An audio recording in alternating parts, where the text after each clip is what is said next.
आने वाले फ्यूचर में कैसे इंसान अपनी बॉडी को दूसरे की बॉडी में ट्रांसफर करा सकता है, ये इस मूवी में दिखाया गया है। अब कहानी के शुरू में ही हमें डिमिन को दिखाया जाता है। डिमिन एक अमीर आदमी होता है। ये अपने पार्टनर से बोलता है, मैं अब कुछ महीनों का मेहमान हूँ। डॉक्टर ने बोला है मुझे कैंसर हो गया है, जो अब मुझे हल्के हल्के मार रहा है। मैं चाहता हूँ तुम अब मेरी जगह ले लो। इसके बाद डिमिन अपनी बेटी के पास जाता है, जो डिमिन से नाराज होती है, क्योंकि डिमिन ने कभी भी अपने बेटी के साथ टाइम नहीं गुजारा, इसलिए वो डिमिन के साथ नहीं रहती है। इसकी बेटी गरीबी में अपना जीवन को बिता रही होती है। डिमिन उसे एक चेक देता है, पर वो पैसे लेने से मना कर देती है। डिमिन गुस्सा होकर यहाँ से चला जाता है।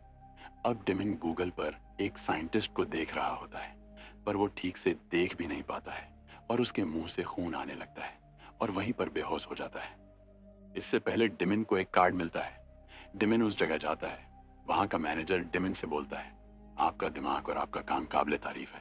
अगर आप इतनी जल्दी मर जाते हो तो आपके करीबी और आपकी ये दौलत सब बेकार हो जाएगी। डिमिन उससे बोलता है, तुम कहना क्या चाहते हो?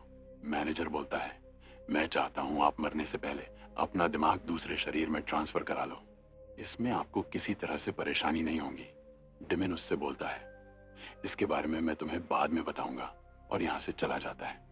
पर अब डिमिन की तबीयत बहुत खराब हो जाती है, इसलिए वो उसी मैनेजर के पास कॉल लगा देता है। मैनेजर बोलता है, पहले तुम्हें मरने का नाटक करना होगा, मेरे आदमी तुम्हें वहां से उठा लेंगे।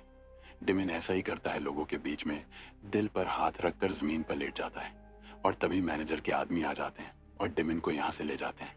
अब मैनेजर डिमिन के ऊपर एक्सपेरिमेंट करना स्टार्ट कर देता है। मैनेजर बोलता है, अगर आपके पास कोई धातु से बनी कोई चीज हो तो उसे हटा दो, क्योंकि इससे हमारा काम पूरा नहीं होगा। डिमिन के साथ एक दूसरी बॉडी भी रखी होती है। अब डिमिन को मशीन के अंदर डालने लगते हैं।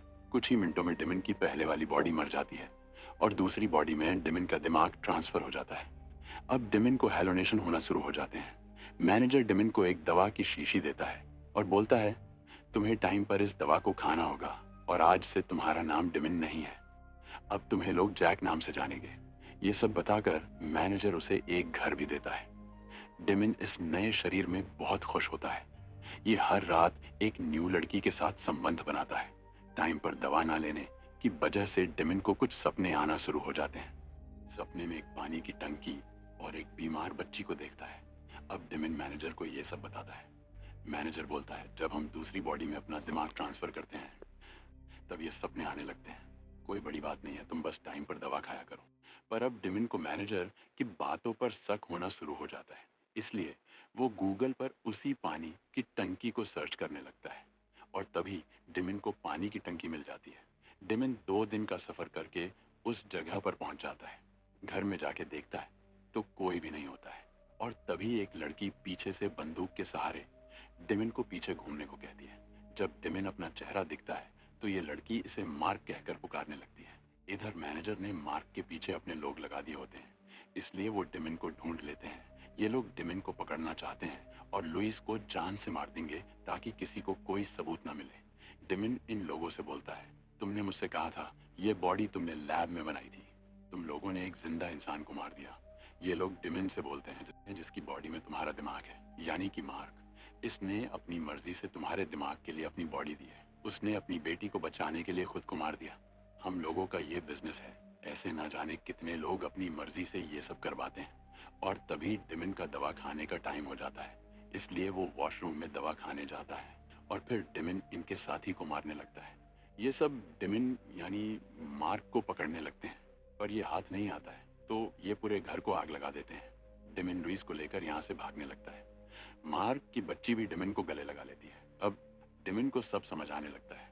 डिमिन लुइस को सारी सच्चाई बता देता है और बोलता है, अगर तुम्हें इन लोगों ने पकड़ लिया तो ये तुम्हारे दिमाग को मिटा देंगे और दूसरे का दिमाग तुम्हारे अंदर ट्रांसफर कर देंगे, इसलिए तुम्हें मेरे साथ रहना होगा। डिमिन लुइस को लेकर अपने दोस्त के घर पहुंच जाता है। अपने दोस्त को सारी सच्चाई बताकर उसके घर रहने लगता है। इसका नाम स्टीवन होता है। डिमिन रूम के अंदर जाके देखता है तो वो हैरान हो जाता है, क्योंकि स्टीवन का बेटा 5 साल पहले मर गया था। अब डिमिन सब समझ जाता है और नीचे आके स्टीवन से बोलता है, तुम्हारा बेटा जिंदा कैसे हुआ? स्टीवन बोलता है, मैंने भी उसी कंपनी से अपने बेटे का दिमाग ट्रांसफर कराया है जिससे तुमने कराया है, और इसकी बॉडी को लैब में बनाया गया है। डिमिन बोलता है, इसकी बॉडी को लैब में नहीं बनाया है, बल्कि ये किसी और का बेटा है। उन लोगों ने तुम्हारे बेटे का दिमाग इसके अंदर डाल दिया।